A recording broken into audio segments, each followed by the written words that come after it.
मियासाहब दर्गा परिसरात तरुणाचा भोसकून खून।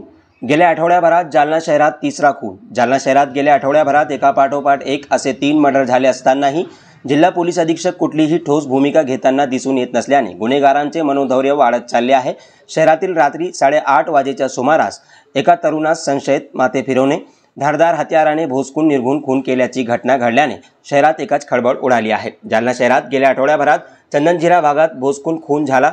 त्यातील खुनाचे कारण अद्याप अस्पष्ट असताना यातील अन्य संशयित पकडले गेले नसताना काल तालुका पोलीस ठाण्याच्या हद्दीत एका तरुणाचा खून झालाय। त्यातही तपास शून्य असताना आज रात्री कदीमच्या हद्दीत तिसरा मर्डर झाला असून या सतत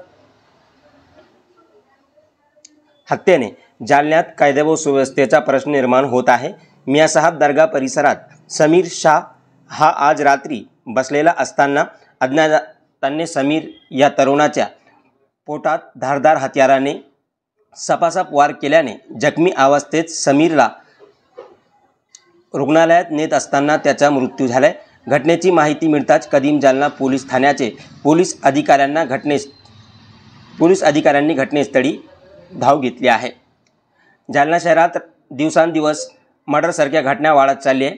त्यामुळे जालन्याचा यूपी विहार होतोय का असा प्रश्न जालनेकरांना पडलाय। तुमको ये